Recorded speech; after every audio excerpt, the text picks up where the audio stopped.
कल ओपन। हाँ, तो क्लास में हम लोग सेक्शन 7(1)(a) है ना, 7(1)(a), 7(1)(b), 7(1)(c), ये तीन चीज हम लोग पढ़े थे साथ में। पैरा 1, पैरा 2, पैरा 3, पैरा 4, ये सारा चीज पढ़े, चारों पांचों का पांचों चीज हम लोग क्लास में हम लोग पढ़े। तो क्या पढ़े थे 7(1)(a) में? क्या था कि ऑल गुड्स या services with consideration in the course और फर्दरेंस कोर्स ऑफ बिजनेस में अगर है तो 7(1)(a) का सप्लाई बनता है। बी का सप्लाई क्या होता है? Import of services with consideration by any person from any person other furtherance of business और नॉट। तो ये 7(1)(b) का सप्लाई। लेकिन अगर अगर अगर वो भी free of cost without consideration है और कोई रिलेटेड लिया गया है या मेरे कोई अदर एस्टैब्लिशमेंट से लिया गया है, तो वो 7(1)(c) का पैरा 4 का सप्लाई बनता है। ठीक है, पैरा 4 का सप्लाई। फिर 7(1)(c) क्या बोलता है? 7(1)(c) में चार बात है, चार पैरा है। चार पैरा में एक पैरा का हम लोग बात कर चुके हैं। तीन पैरा में पहला पैरा क्या है? बिजनेस असेट होना चाहिए, परमानेंट ट्रांसफर होना चाहिए, आईटीसी अवेल्ड होना चाहिए और कंसिडरेशन के साथ होना चाहिए, विदाउट कंसिडरेशन के साथ होना चाहिए। अगर ये चारों चीज है तो ये मेरा पैरा 1 का सप्लाई माना जाएगा। मतलब पैरा 1 7(1)(c) पैरा 1 का सप्लाई माना जाएगा। अच्छा, सप्लाई ऑफ गुड्स है, सप्लाई ऑफ गुड्स है या सप्लाई ऑफ सर्विसेज है, किसके बीच में है? बिटवीन डिस्ट्रिक्ट पार्टी या फिर रिलेटेड पर्सन।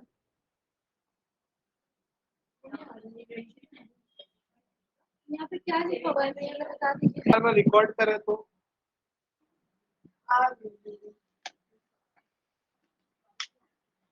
हम लोग पढ़े क्या अभी?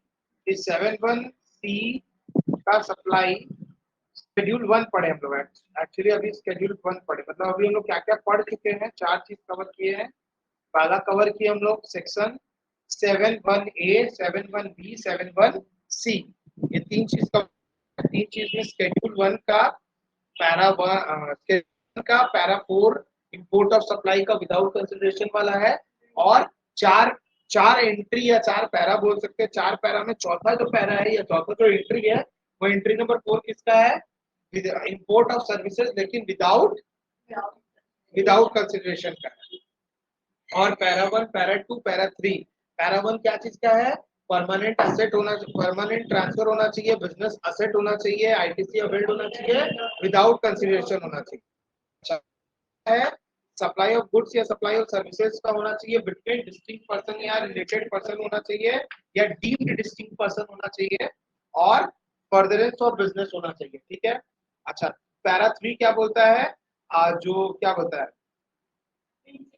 प्रिंसिपल एजेंट का या एजेंट प्रिंसिपल का, ये दोनों का रिलेशनशिप होना चाहिए। अगर इसमें कोई भी गुड्स को सप्लाई या सर्विस सप्लाई किया जाता है तो वो विदाउट कंसिडरेशन, पैरा 7(1)(c) जो है वो जनरली क्या चीज का विदाउट कंसिडरेशन का ही है।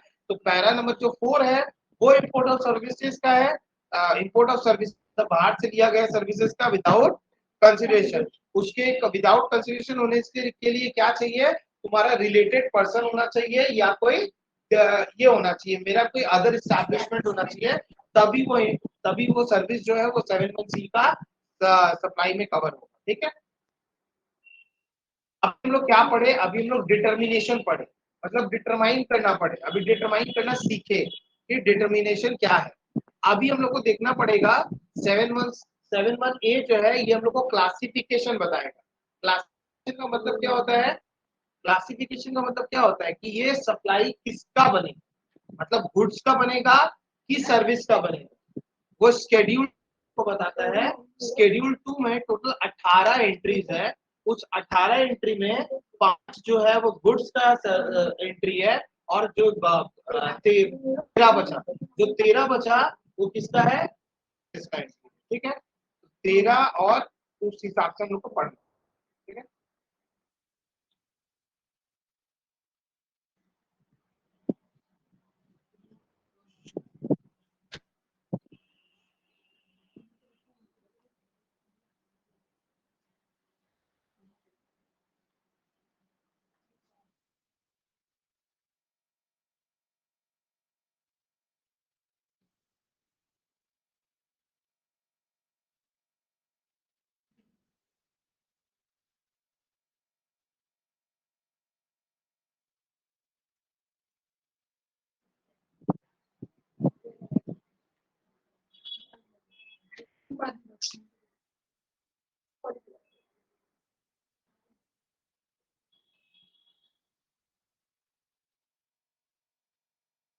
तो यहां तक हो गया हम लोग का चीज।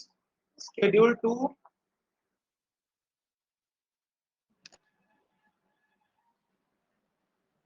चलो 7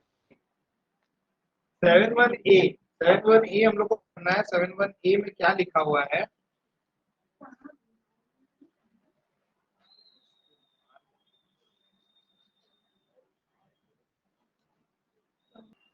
चलो अभी देखो, अभी हम लोग पढ़े क्या? डिटर्मिनेशन, ठीक है, मतलब क्या चीज सप्लाई बनेगा वो पढ़े।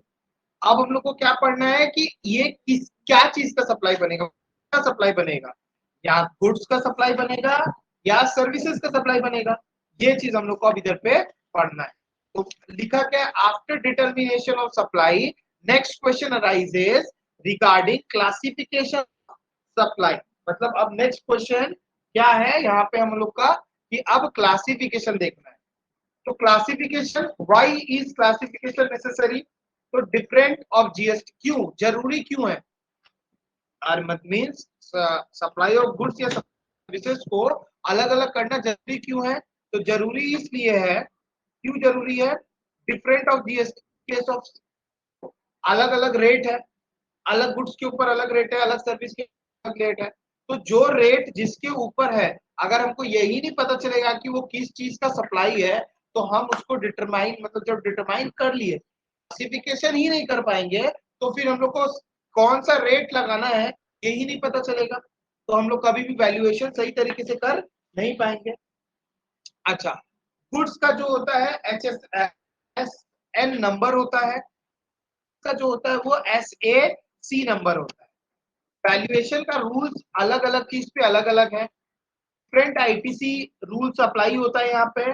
टाइम ऑफ सप्लाई देखा जाता है, प्लेस ऑफ सप्लाई देखा जाता है। टाइम ऑफ सप्लाई मतलब सप्लाई कब किए हैं, प्लेस किधर पे किए हैं, एंड सो ऑन। तो इतना सारा रीजन है, इसकी हम लोग को ये चीज जो नेक्स्ट चीज वाले हैं वो चीज हम लोग को पढ़ना है। तो क्या पढ़ने वाले हैं नेक्स्ट चीज? 7(1)(a). 7(1)(a) हम लोग पढ़ने वाले हैं। 7(1)(a) पढ़ेंगे, साथ ही साथ साथ हम लोग को शेड्यूल 2 भी पढ़ना पड़ेगा, और 7(3) पढ़ना पड़ेगा, और 8 पढ़ना पड़ेगा ऑफ CGST एक्ट। ठीक है, डिटर्मिनेशन ऑफ सप्लाई, देखो सप्लाई को पहले डिटरमाइन किया फिर क्लासिफाई किया है, ठीक है। तो उसके साथ देखो जो डिटर्मिनेशन वाला है 7(1)(b), 7(1)(c). 7(1)(c) में 4 पैरा था, 1 2 3 4। पैरा 1 में क्या था? पैरा 1 में क्या था? 7(1)(a) का पैरा, सॉरी 7(1)(c) का पैरा 4 में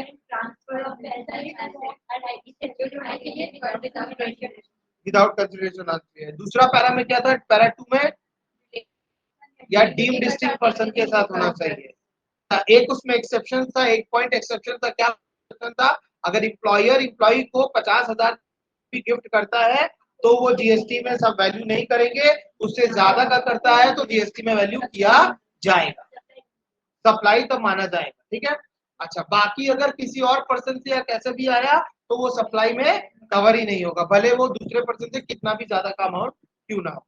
ठीक है, उसके बाद 7(1)(c) का पैरा 3 में क्या था? प्रिंसिपल एजेंट को देता है या एजेंट प्रिंसिपल को देता है तो भी वो सप्लाई में कवर हो जाएगा। अच्छा, फिर 7(1)(c) का पैरा 4 में क्या था? Import of services other establishment या रिलेटेड पर्सन से लेना होगा, विदाउट कंडीशन होना चाहिए, तो वो हो जाएगा। ठीक है, उसके बाद वो हम लोग पढ़ के आए, तो अब हम लोग को यहाँ पे क्या पढ़ना है? क्लासिफिकेशन सप्लाई, सप्लाई का क्लासिफिकेशन पढ़ना है। तो सेक्शन 7(1)(a), 7(3) एंड ये 3 चीज हम लोग को पढ़ना है, तब हम लोग का जाके समझ आएगा क्या हो। 7(1)(a), 7(1)(a) क्या बोलता है? Where certain activities or transactions constitute a supply in accordance with the provision of subsection 1, they shall be treated either as SOS as referred in schedule 2।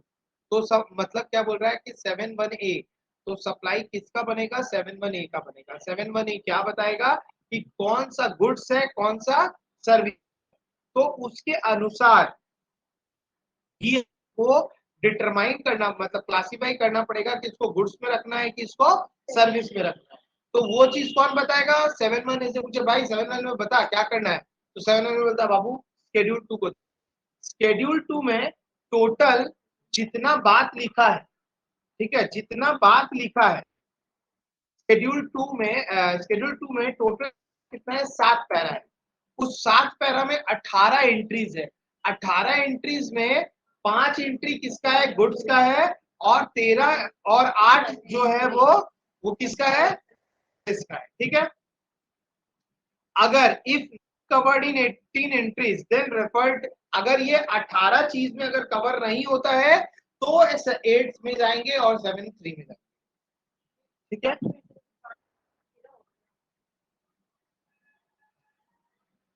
तो ये 5 और 8 13 बोल रहा हूं। तो ये 13 कैसा है? 5, 5 में समझो एक, तो ए का 1 नंबर ए बी, समझ आ रहा है? मतलब उसके अंदर और, उसके अंदर और घुसा हुआ।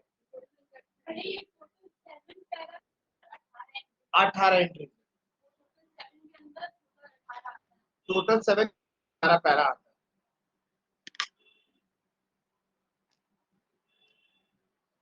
तो टोटल 7 पैरा है, 18 एंट्रीज है। 5 एंट्री गुड्स का है और 8 एंट्री सर्विसेज का है। ठीक है। और अगर ये 18 में कवर नहीं हुआ, 18 में कवर नहीं हुआ तो हम लोग जाएंगे सेक्शन 8 को पकड़ने और सेक्शन 7(3) को पकड़ने। ठीक है। अब समझना, पहला ही बोलता है ट्रांसफर।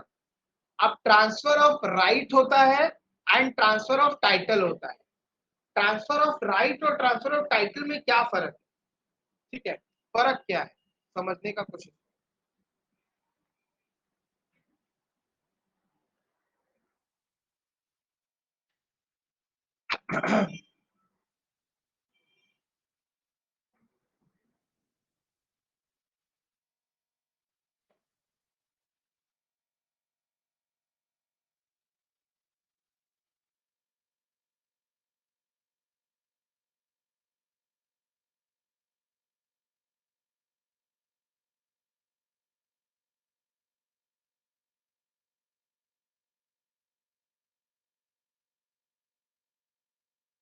अच्छा, टाइटल इन गुड्स, ठीक है, title in goods and right लिखा हुआ है ना, transfer of title in goods दिख रहा है। आ, और दूसरा वाला में देखो, राइट वाला में देखो, राइट वाला में क्या लिखा हुआ है? राइट वाला में दो चीज लिखा हुआ है, देखो, transfer of right in goods और transfer of right to use.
इन दोनों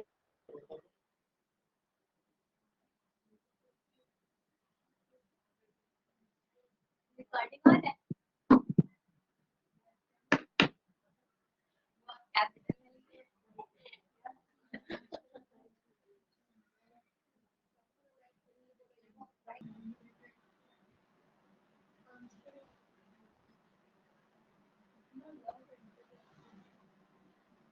जीरो।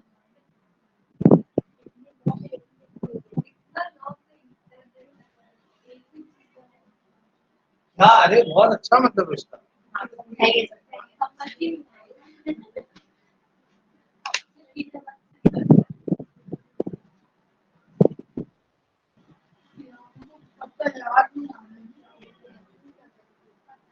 इन्वर्टेड कॉमा भी तो रखा हुआ है।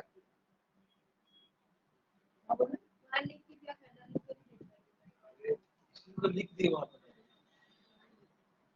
वही चीज यहाँ भी लिख रहे हैं, ये तो बोर्ड में लिखा है तो उसको को कैसे राइट ट्रांसफर कर देना पूरा दे देना।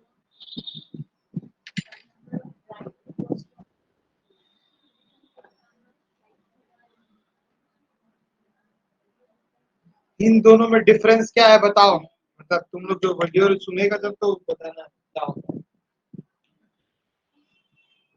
आप देखो क्या दोनों में फर्क, बस फर्क इसीलिए लिखा गया। क्यों ऐसा लिखे, क्योंकि तुम्हारा जो जाके देखो राइट वाला जो चीज है, राइट वाला चीज में भी यही सेम बात लिखा है, right in goods right to use लिख रहा है।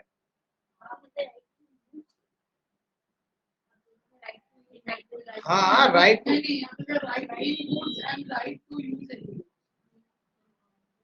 दोनों वहां पे भी लिखा हुआ है, इसीलिए हम इंटरप्रेट कर रहे हैं।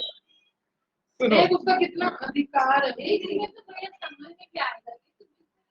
हाँ ये समझ में आएगा, समझ में आता है राइट, उसका कितना हक है उसका उनको उस पे, और दूसरा भी उसको यूज करने का हम मतलब वो यूज करने का हक दे रहे हैं, मतलब उसके नाम पे ट्रांसफर नहीं, लेकिन वो सिर्फ ठीक है, बहुत अच्छा, सही, थोड़ा बहुत सही है, कोई चाप बात नहीं है। अभी देखो एग्जाम्पल ले लेते हैं कुछ चीज का।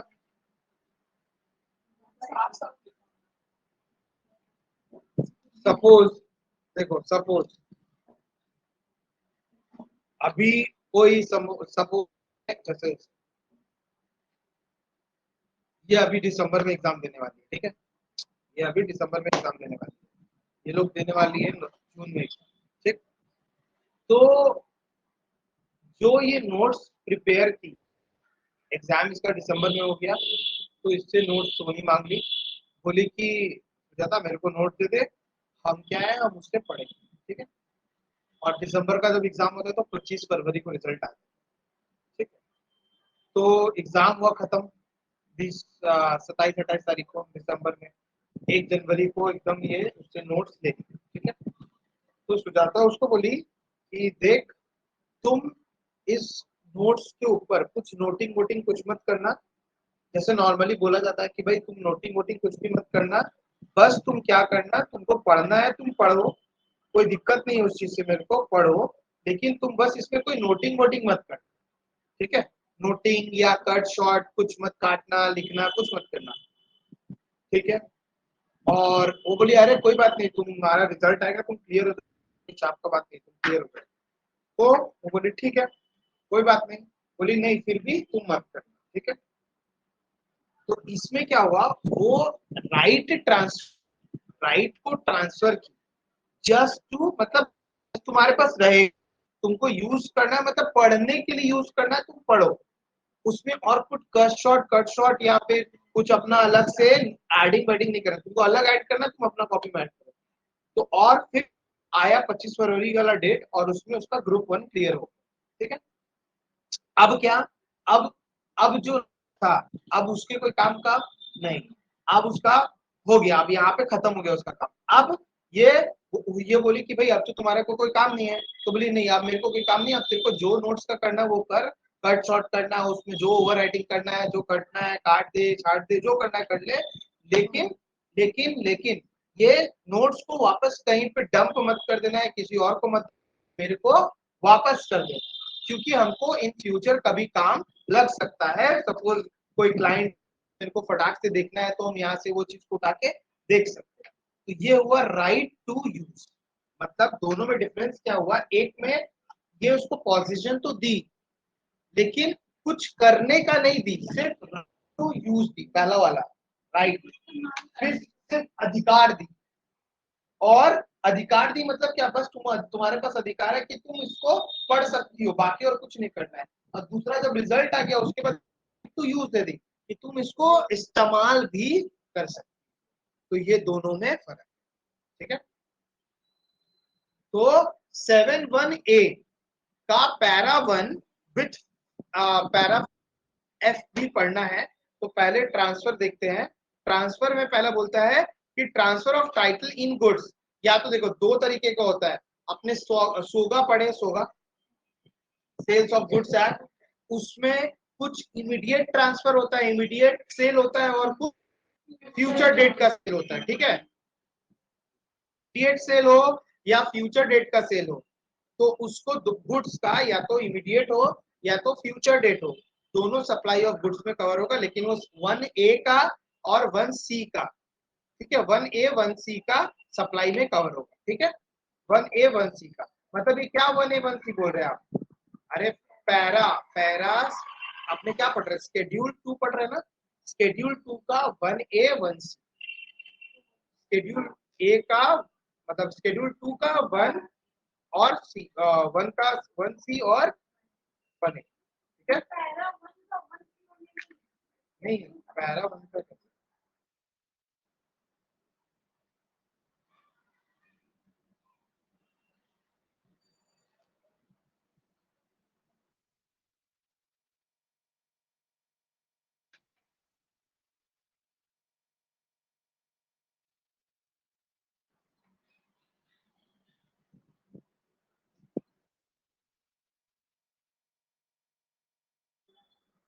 ठीक है। तो ट्रांसफर में या तो राइट ट्रांसफर होता है या तो टाइटल ट्रांसफर होता है।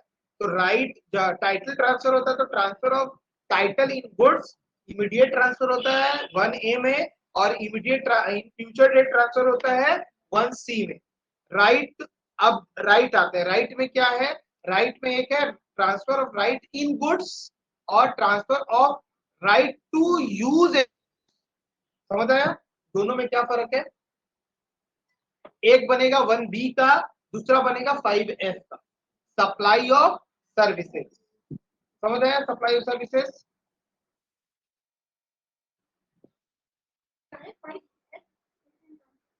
वो जुड़ गया, 5F में आते हैं। 5F पढ़ते पहले।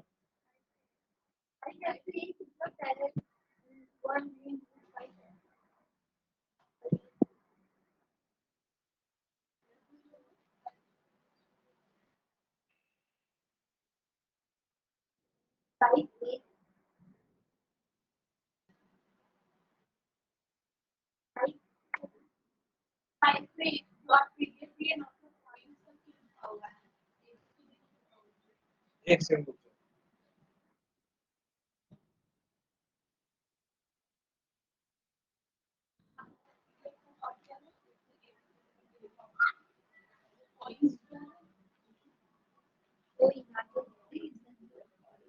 अच्छा, यहाँ पे समझ आ गई चीज। अब अब सुनो, तो यहाँ पे बोला है ना पैरा 1 लिंक विथ पैरा मतलब लिंक विथ 5F।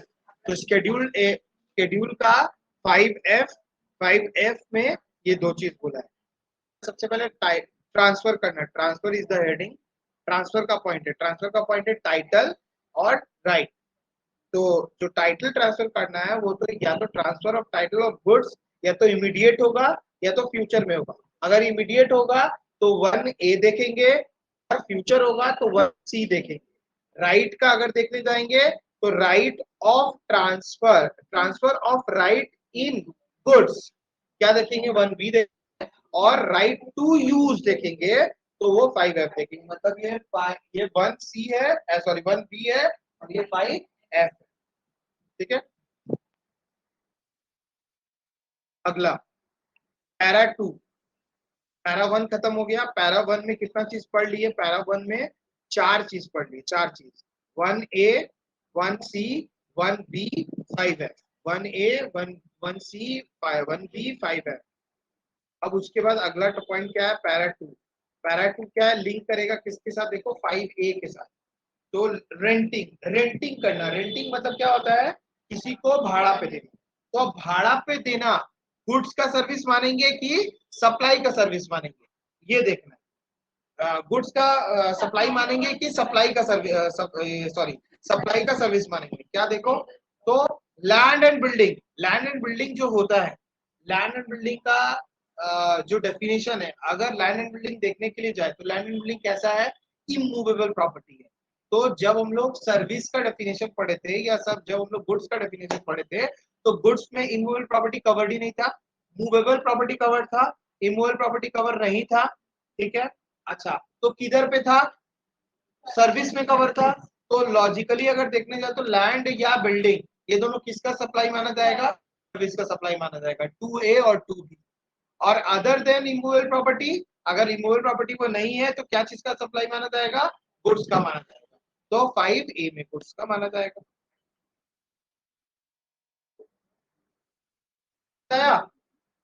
हो जाए तो कोई दिक्कत,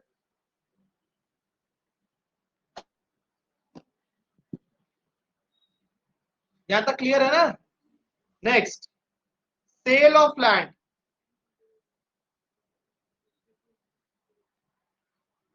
sale of land and building covered under schedule, sale of land and building covered under the schedule 3, उसको छोड़ दो। पैरा 3 में, पैरा 3 ट्रीटमेंट और प्रोसेस। अच्छा अब मेरे को एक बात बताओ, नॉर्मल शर्ट का कपड़ा है, नॉर्मल शर्ट का कपड़ा है, शर्ट का कपड़ा को हम जाकर जाकर देकर आए टेलर को, और टेलर मेरे को उससे शर्ट बना के, तो ये सर्विस दिया कि मैन्युफैक्चरिंग,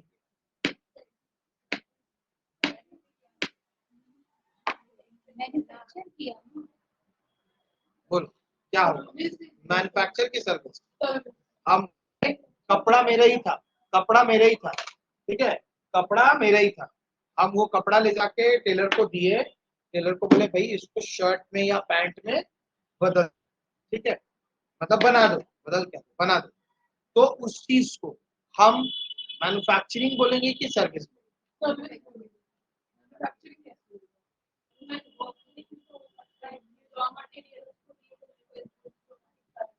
क्या होगा, सर्विस की मैन्युफैक्चरिंग, मैन्युफैक्चरिंग। मैन्युफैक्चरिंग को हम अपना ही मतलब सब कर रहे हैं ना, तो जब दूसरा थर्ड पार्टी मतलब उसको दे रहा है लोग, मैन्युफैक्चरिंग कैसे होगा? तुम क्या बोल रही हो, मैन्युफैक्चरिंग क्या, service, service manufacturing, service manufacturing होगा, इसको मैन्युफैक्चरिंग क्यों बोलते हैं, क्यों, क्यों रीजन क्या है, रीजन ये है कि जब एक फॉर्म जब चेंज हो रहा है तो वो अपना जो मेन चीज है उसको छोड़कर कोई और चीज में परिवर्तित हो जा रहा है, तो उसको हम लोग मैन्युफैक्चरिंग, समझ आया। मतलब जब एक प्रोडक्ट, एक रॉ मटेरियल या कोई भी सेमी गुड्स, वो जब कन्वर्ट होके एक फिनिश गुड्स में तैयार हो रहा है, तो वो कोई भी करे उसको हम लोग मैन्युफैक्चरिंग ही कहें। मतलब अगर वो शर्ट बनाया देता और कुछ काम करे तो वो सब तो हाँ, अगर शर्ट बना बनाया है, मतलब उससे उसका आइडेंटिफिकेशन चेंज नहीं हो रहा, उससे दूसरे फॉर्म में नहीं कन्वर्ट हो रहा है, वो सेम ही फॉर्म में रह रहा है। सपोज शर्ट है, ठीक है, शर्ट बना के दिया, जैसे ये टी शर्ट, ठीक है, ये टी शर्ट पूरा बना दिया, अब टी शर्ट में ये जो डिजाइन लिखा या ये किया, इसकी वजह से इसका कोई फॉर्म चेंज हुआ क्या, नहीं। तो ये जो डिजाइनिंग है, ये जो डिजाइन, ये मेरा सर्विस है। बाकी ये जो नॉर्मल कपड़ा था उसको ये टी शर्ट में कन्वर्ट किया स्टिच करके, ये क्या बन गया, ये मैन्युफैक्चरिंग। तो बोलने का मतलब क्या है कि सिंपल सा बात है, अगर देखो पहले के समय का बात अगर बताए तो इस पे अगर कोई भी फॉर्म दूसरे फॉर्म में चेंज हो रहा है तो वो मैन्युफैक्चरिंग कहलाता है, और बाकी उसके ऊपर अदर एक्टिविटी होता है तो वो सर्विस कहलाता है। तो जब मैन्युफैक्चरिंग होता, पुराना वाला टैक्स का रिजिम हो, तो मैन्युफैक्चरिंग के ऊपर क्या लगता, एक्साइज, और सर्विस के ऊपर क्या लगता, सर्विस टैक्स। लेकिन आज के रिजिम में ना सर्विस टैक्स है ना मैन्युफैक्चरिंग है, क्या है, जीएसटी। तो इसको हम लोग क्या मान लेंगे, जीएसटी ही मान लेंगे, मतलब इसको हम लोग सप्लाई ऑफ सर्विसेज ही मानेंगे, सप्लाई ऑफ सर्विसेज ही मानेंगे। Supply of services. ठीक है, समझ आया बात? देखो वहां पे लिखा हुआ है कि रॉ मटेरियल दिया, एक ओनर दिया।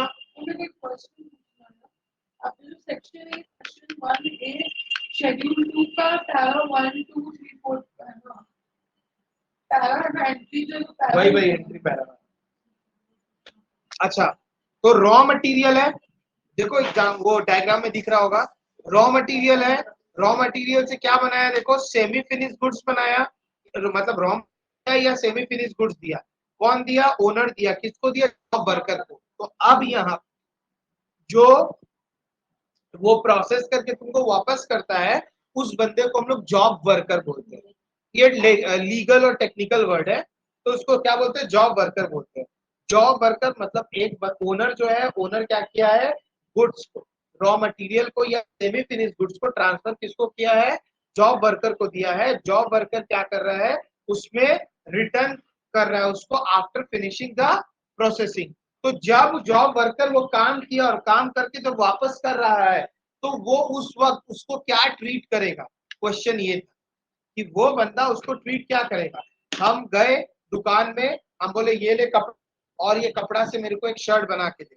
तो वो जब मेरे को वापस कर रहा है, तो वो मेरे को क्या कर रहा है? वो सर्विस। लेकिन अगर पुराना रिज्यूम रहता तो उसको क्या मानते हैं? मैन्युफैक्चरिंग ही मानते हैं, क्योंकि मैन्युफैक्चरिंग का डेफिनेशन 1.5 पन्ना का था कि मैन्युफैक्चरिंग में क्या क्या क्या क्या क्या क्या क्या क्या आता है, पुराना रिज्यूम के हिसाब से। तो पुराना रिज्यूम है नहीं अपना, नया रिज्यूम है। तो नया रिज्यूम में क्या करना है? जब उसके पास गए लेके, वो मेरे को जब वापस, ये सपोज ये जॉब वर्कर है, तो ये अपने बुक्स में जब एंट्री करेगी, तो जब ये मेरे को गुड्स लौटाएगी, तो ये क्या कर रही है? प्रोसेसिंग करके मेरे को लौटा रही है। तो जब ये मेरे को प्रोसेसिंग लौटाएगी, तो ये मेरे से क्या लेगी? पैसा लेगी। पैसा के साथ कोई टैक्स भी चार्ज करेगी, तो वो टैक्स क्या होगा? वो टैक्स जीएसटी का सर्विस वाला चीज में, मतलब सर्विस 18% ये मेरे से जीएसटी लेगी। ठीक है, तो ट्रीटमेंट और process on the other person good, किसी और पर्सन का गुड्स में करना है। अमाउंट टू मैन्युफैक्चरिंग या नॉट अमाउंट टू मैन्युफैक्चरिंग, दोनों ही अंडर सेक्शन 7(1)(a) का सप्लाई ऑफ सर्विस का एज पर पैरा 3 ऑफ शेड्यूल 3 में कवर हो जाता है, शेड्यूल 2 में कवर हो जाता है। ठीक है, 7(1)(a) का ऑफ सर्विसेज का पैरा 3 शेड्यूल 2 में 2 का पैरा 3 में कवर होता है। ठीक है, अब क्या कर रहा है? वो रिटर्न कर रहा है आफ्टर प्रोसेसिंग। किसको दे रहा है? ओनर को दे रहा है। ओनर अब क्या कर रहा है? उसको किसी एक्स को बेच रहा है। तो जब वो बेच रहा है, तो 7(1)(a) का सप्लाई बन जाएगा, और वो सप्लाई ऑफ गुड्स का बन जाएगा पैरा 1(a) के हिसाब से। समझ आया? तो ये सब क्या है पता है ना, पिछला जो जो पढ़े हैं वो सबसे इंटरलिंक्ड है। अगर पिछला नहीं समझा हुआ होगा तो अगला समझ कुछ भी नहीं आया। तो इसीलिए पिछला को अच्छे से पढ़ लिया।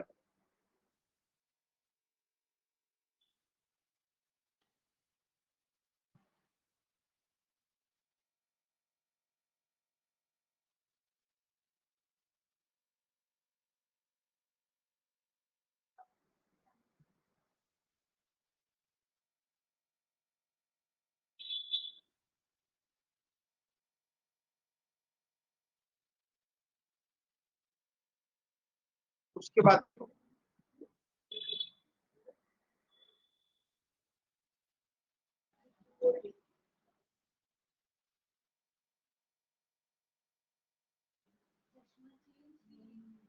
सप्लाई होना चाहिए, फर्दर ऑफ बिजनेस होना चाहिए, कंसिडरेशन होना चाहिए। 7(1)(b) में होता है सप्लाई होना चाहिए विद कंसिडरेशन होना चाहिए। हाँ हाँ, विद कंसिडरेशन होना चाहिए and further in course of business हो भी सकता है और नहीं। और 7(1)(c) आपका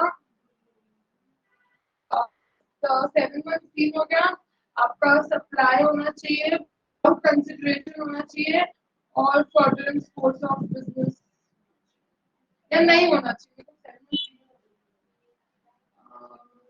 सप्लाई होना चाहिए without consideration plus further course of business और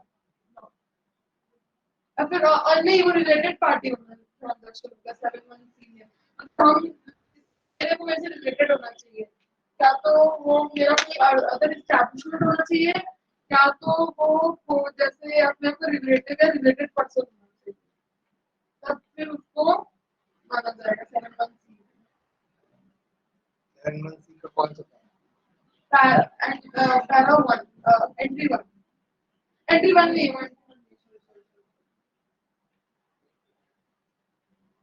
एंट्री 3। 3 में याद करो क्या था? नहीं, एंट्री 3 में वो था, एम्प्लॉयर्स एम्प्लॉय वाला।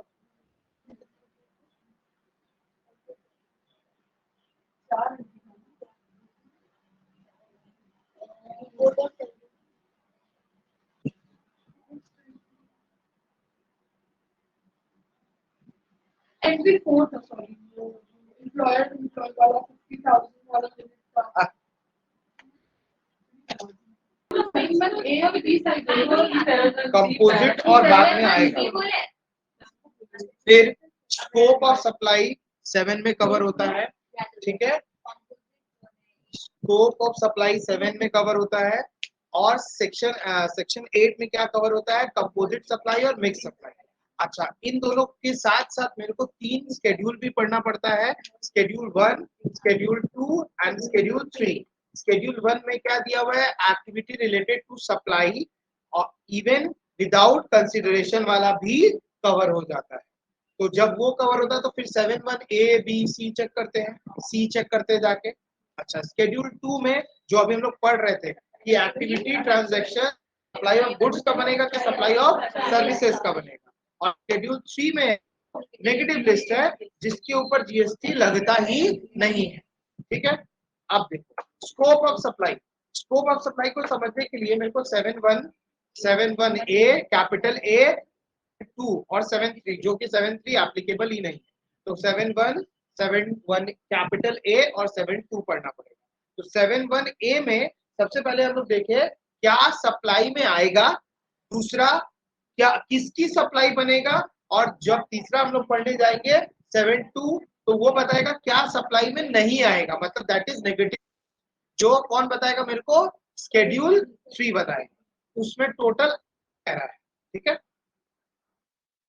अब कुछ ऐसा है जो जनरल डेफिनेशन में 7(1) में कवर है, कुछ जनरल डेफिनेशन है। इंपोर्ट ऑफ सर्विसेज भी है, उसमें इंपोर्ट ऑफ सर्विसेज भी है। तो इंपोर्ट ऑफ सर्विसेज के लिए स्केड्यूल 1 चेक करते हैं विदाउट कंसिडरेशन वाला। फिर उसके बाद हम लोग पढ़े 7(1) A का डेफिनेशन। अच्छा, 7(1) A का डेफिनेशन कैसा है? इंक्लूसिव डेफिनेशन है। इंक्लूसिव बोले तो इसमें ये सब तो है ही, अगर कल के दिन और कुछ आया तो और भी ये चीज ऐड हो सकता है। तो क्या चीज है? ऑफ गुड्स और services, STD, bell R, bell ring या बेल आर, जो भी जैसे भी याद हो।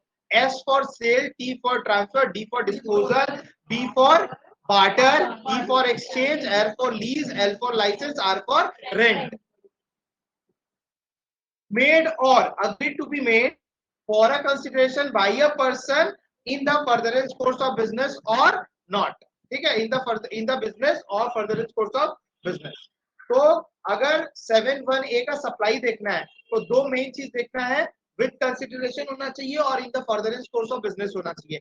मतलब जब हम कोई चीज को सेल कर रहे हैं तो उससे हम पैसा भी ले रहे हैं, साथ ही साथ वो मेरा धंधा है। अगर ऐसा कुछ है तो वो 7(1) A में कवर किया जाता है, ठीक है। अगर कंसिडरेशन नहीं है तो इसका ये मतलब नहीं है कि सप्लाई ही नहीं है, अरे है सप्लाई, लेकिन दूसरा चीज चेक करेंगे। 7(1) C का हो सकता है या 7(1) B का हो सकता है, लेकिन 7(1) A का तो नहीं है, ठीक है। अच्छा, गुड्स का डेफिनेशन हम लोग चेक किए थे। मेन की पॉइंट्स क्या था सेक्शन 7(1) A का? गुड्स सेक्शन कौन सा था? Section 2 clause 52। फिर कंसिडरेशन का सेक्शन 2 क्लॉज 31। सर्विस का सेक्शन 2 क्लॉज 102। पर्सन का डेफिनेशन नहीं देखे 284, और सेल्फ एक बिजनेस का डेफिनेशन है जो है 217। कंसिडरेशन कोई भी चीज का पेमेंट मनी या नॉन मनी के फॉर्म में, नॉन मनी फॉर्म में हो या मनी फॉर्म में हो, वो कंसिडरेशन में। कुछ करना और कुछ नहीं भी करना भी एक कंसिडरेशन माना जाता है। अच्छा, except any subsidy given by central government, अगर सेंट्रल गवर्नमेंट मेरे को कोई तरह का कोई सब्सिडी देता है तो उसको हम लोग उसमें कवर नहीं करते हैं। लेकिन यस, सिक्योरिटी डिपॉजिट का बात किए थे। सिक्योरिटी डिपॉजिट अगर रिफंडेबल है, जनरली क्या होता है सिक्योरिटी डिपॉजिट रिफंडेबल होता है। जब भी भाड़ा पे लेते हैं अगर, तो हम लोग क्या करते हैं, घर का भाड़ा देते हैं और साथ ही साथ हम लोग एक एडवांस मनी भी दे देते हैं। तो वो एडवांस मनी किस लिए दिए, अगर हम सारा का सारा रेंट चुका दिए, जितना दिन हम रहे सारा का सारा रेंट चुका दिए, तो जो मेरे को वो पैसा मिल जाएगा उस पर जीएसटी नहीं लगेगा, तो कंसिडरेशन नहीं माना जाएगा। लेकिन अगर वो एडजस्ट हुआ, अगर हम 12 महीना रहने वाले थे या 15 महीना रहने वाले थे और 12 महीना का रेंट दिया और 3 महीना का बोले भाई एडजस्ट कर लो, बाकी जो बचता वो लौटा दो, तो वो मेरा क्या हो जाएगा, वो कंसिडरेशन मान लिया जाएगा। ठीक है। अच्छा, कंसिडरेशन कैसा होना चाहिए, मस्ट बी एग्जिस्ट और मस्ट बी सर्टेन। ऐसा नहीं है कि कुछ भी होगा, कुछ भी करना होगा, जो भी होगा देख लेंगे, ऐसा नहीं, कुछ भी एक सटीक होना चाहिए। ठीक है। उसके बाद 7(1) का अगर क्रक्स देखने जाए तो सप्लाई ऑफ गुड्स या सप्लाई ऑफ सर्विसेज या दोनों का बनेगा, with consideration, without consideration, in the course और फर्दरेंस कोर्स ऑफ बिजनेस हो या not in the furtherance course of business हो, तो भी वो सप्लाई विदाउट विद कंसिडरेशन में चला जाएगा। ठीक है।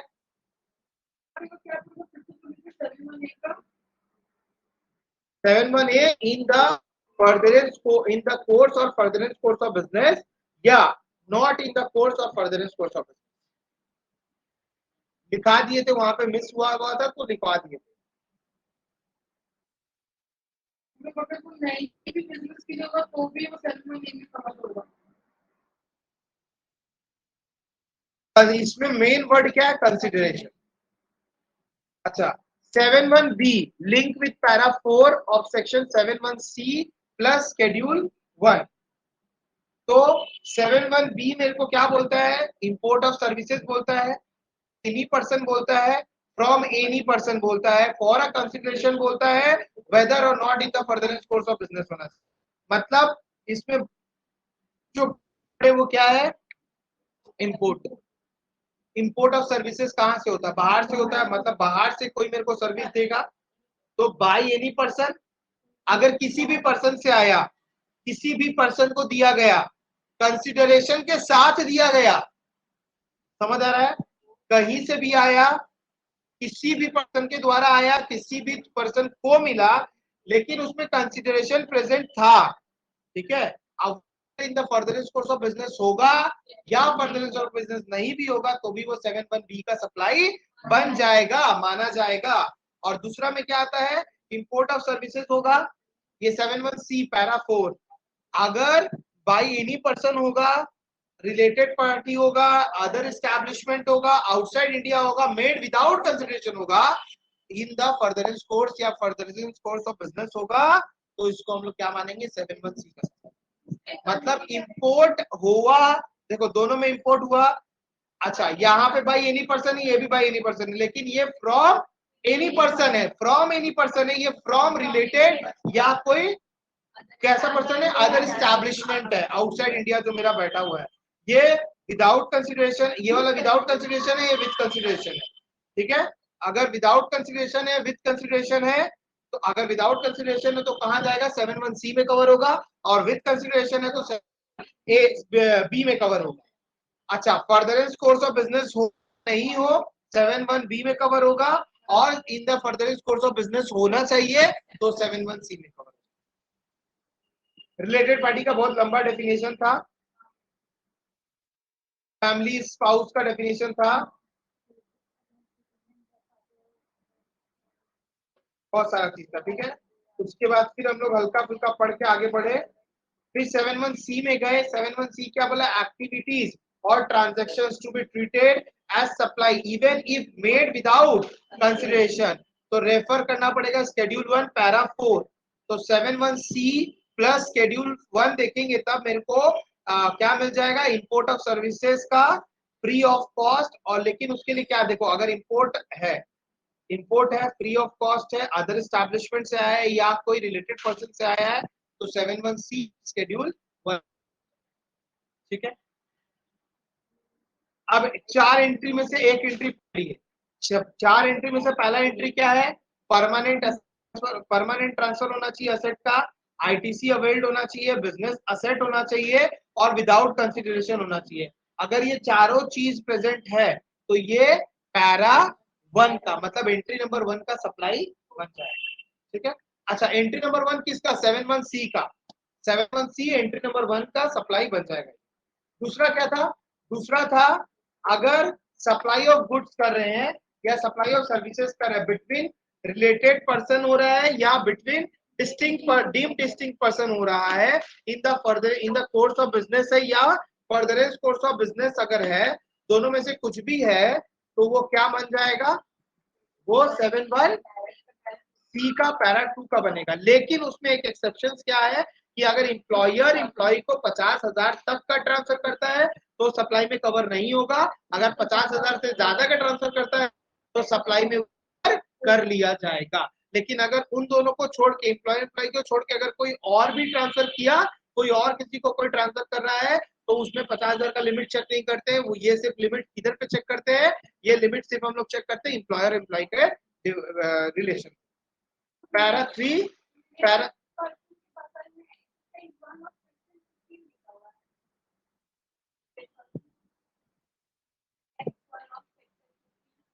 एग्जाम्पल। अच्छा, पैरा 3 में क्या बोला कि प्रिंसिपल एजेंट को या एजेंट प्रिंसिपल को अगर सप्लाई करता है तो पैरा 3 में वो कवर हो जाए। पैरा 4 हम लोग पढ़ ही चुके। तो 71A 71B 71C 1 2 3 4 ध्यान में भी आ रहा है? ठीक से याद आ रहा है ना ध्यान में? अभी हम लोग क्या पढ़ हम लोग अभी पढ़ लिए डिटर्मिनेशन। डिटरमाइन करना सीखे। अब हम लोग को क्या सीखना पड़ेगा? क्लासिफिकेशन सीखना पड़ेगा। तो क्लासिफिकेशन के लिए 7-1 देखना पड़ेगा। 7-1 हम लोग को 71A 71B 71C 71C। अच्छा, जब भी विदाउट कंसिडरेशन का बात आएगा तो बिना बेझिझक के हम लोग चले जाएंगे 71C के पास, उससे बोलेंगे भाई देख ये चीज है, तो वो 4 एंट्री चेक करेगा। 4 एंट्री में चौथा वाला तो इंपोर्ट ऑफ सर्विसेज का ही है, चौथा वाला छोड़ के 1 2 3 चेक करेगा। विद इन द इंडिया में है तो वो 1 2 3 चेक करेगा। 1 2 3 में जो भी दिखेगा उसको वो बता देगा भाई तेरा ये वाला। ठीक है।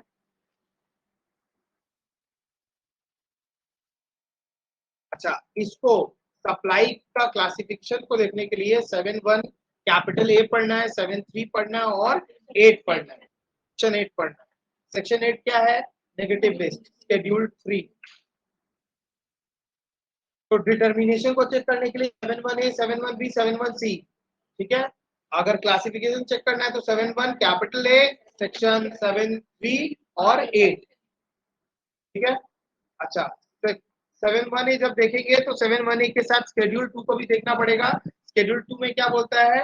Transaction to be treated as supply of goods और सप्लाई ऑफ सर्विसेज।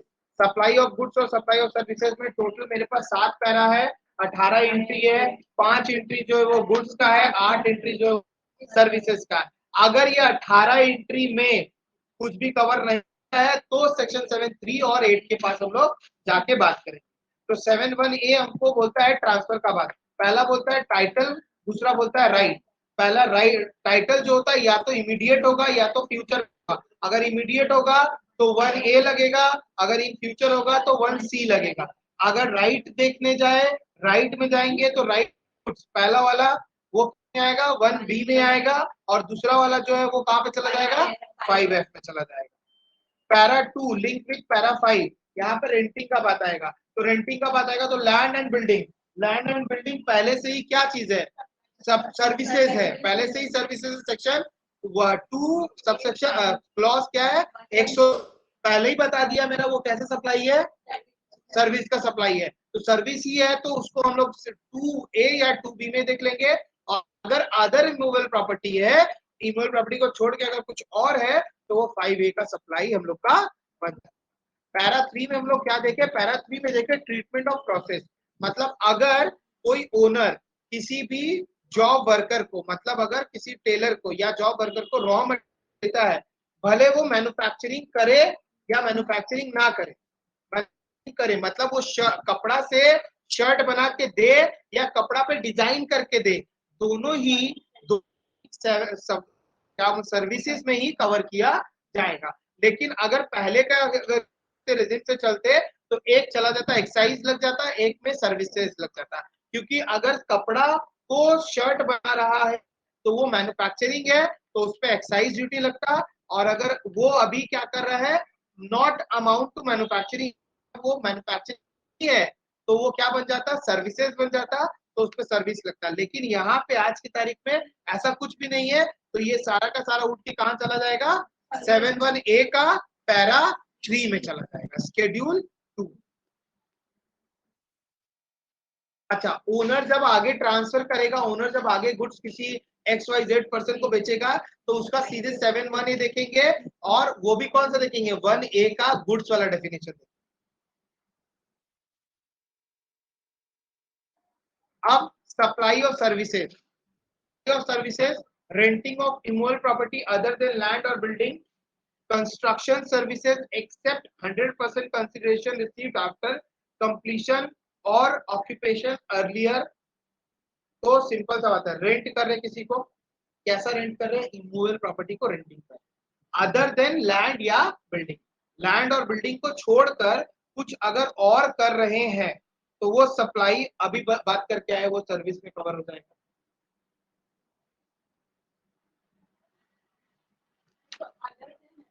हाँ, renting of immovable property other than land and building, अगर लैंड एंड बिल्डिंग को छोड़कर, लैंड एंड बिल्डिंग को छोड़कर अगर कुछ रेंट करते हैं तो रेंटिंग ऑफ इमोवल प्रॉपर्टी। अरे भाई उस दिन एसी का दिए थे ना, एसी को अगर हम खोल के सेम एज इट इज, अगर मतलब इमोवल प्रॉपर्टी का मतलब सिर्फ लैंड और बिल्डिंग नहीं होता, यहाँ इमोवल प्रॉपर्टी का मतलब होता है कि ऐसा चीज जिसको जिस तरीके से और वैसे ही सेम जगह पे सेट कर देते हैं और वो सेट हो जाता है, तो वो मेरा इमोवल प्रॉपर्टी है, तो वो मेरा तो वो मेरा मूवेबल प्रॉपर्टी है। लेकिन अगर ऐसा चीज जिसको हम खोलने के लिए भी समय लग रहा है और दूसरी जगह लगा रहे हैं तो वहां पे ठीक से सेट भी नहीं हो रहा है, जैसे एग्जांपल हम लिए थे एसी का, एसी को जिस जगह से हम खोल रहे हैं तो जितना स्पेस अगर एसी का है, सपोज जैसे एसी लगाते हैं, स्प्लिट एसी जब लगाते हैं तो बाहर में उसका मेरे को मशीन लगाना पड़ता है जिधर से पानी वो निकलेगा, ठीक है। तो अब जब वो लगा रहे तो अब उस चीज को अगर हम सपोज हम कोई पंखा, जैसे पंखा कहीं पे भी खोल के लगा सकते हैं, उसके लिए मेरे को कोई एक्सटेंशन पार्ट और नहीं चाहिए, लेकिन एसी के लिए मेरे को एक्सटेंशन पार्ट चाहिए होता है।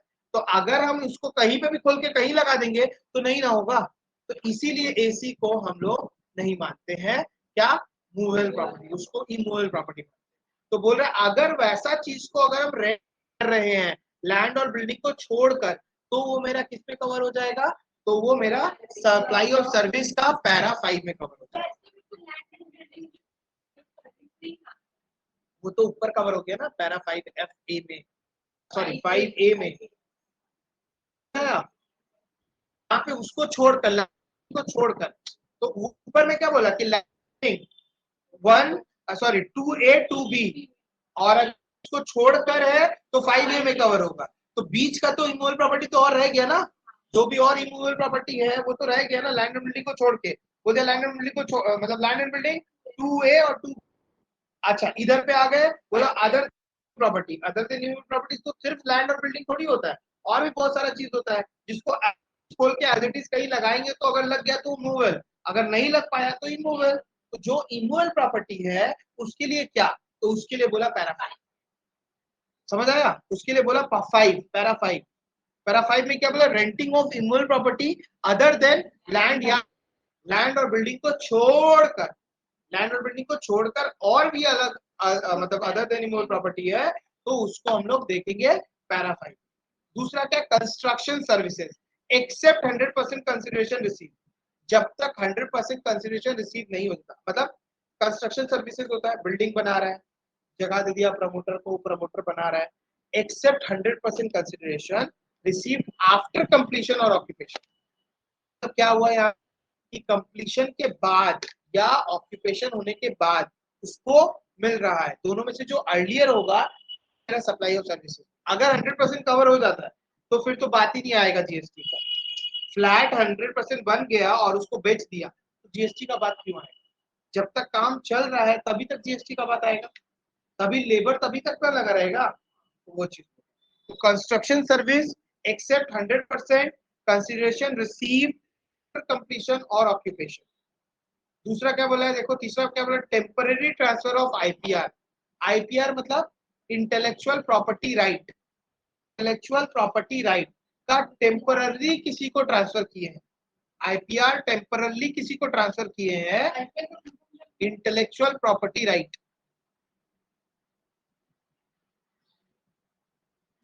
बुद्धि से खोजा हुआ चीज, मतलब that is intangible assets, patent, copyright, design, ये सारा।